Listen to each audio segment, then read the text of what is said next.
రసం వేసి చేప ముక్కలను బాగా శుభ్రం చేసుకోవాలి. తర్వాత నీళ్ళలో వేసి శుభ్రం చేసుకోవాలి.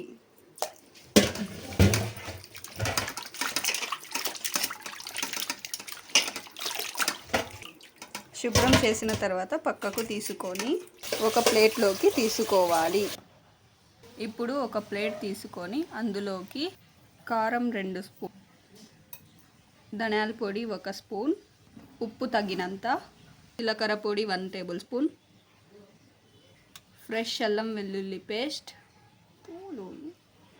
Cornflour 1 spoon 1 tablespoon, garam masala 1/2 tablespoon, నూనె 1 టేబుల్ స్పూన్. ఇప్పుడు వీటినన్నిటికీ బాగా కలుపుకోవాలి. కొంచెం నీరు వేసి కలుపుకోవాలి. ఈ కన్సిస్టెన్సీ వచ్చేలాగా కలుపుకోవాలి. ఇప్పుడు చేప ముక్కలకు బాగా పట్టించాలి.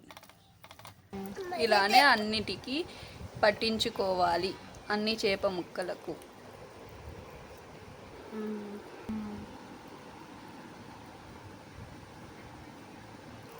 ఒకసారి అన్నిటినీ బాగా కలుపుకోవాలి.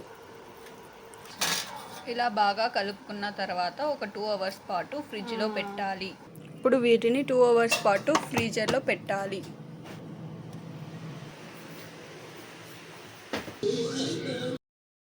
2 అవర్స్ అయిన తర్వాత చేప ముక్కలను ఫ్రిడ్జ్లో నుంచి బయటికి తీసుకోవాలి. ఇప్పుడు స్టవ్ పైన ప్యాన్ పెట్టుకోవాలి. ప్యాన్లోకి తగినంత ఆయిల్ వేయాలి. ఆయిల్ హీట్ అయిన తరువాత చేప ముక్కలను అందులో వేయాలి.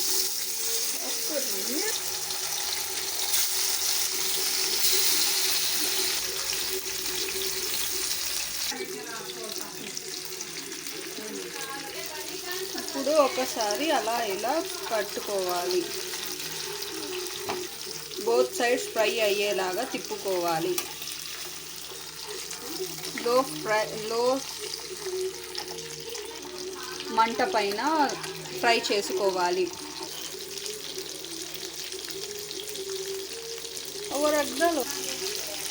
మంచిగా ఫ్రై అవుతున్నాయి ఫ్రెండ్స్.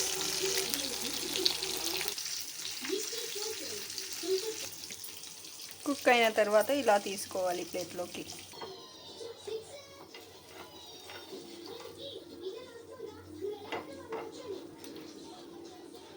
అంతే అండి, ఎంతో రుచికరమైన ఫిష్ ఫ్రై రెడీ. ఇప్పుడు దీన్ని ఒక నిమ్మకాయ చెక్కతో ఆనియన్స్తో సర్వ్ చేసుకుంటే అంతే.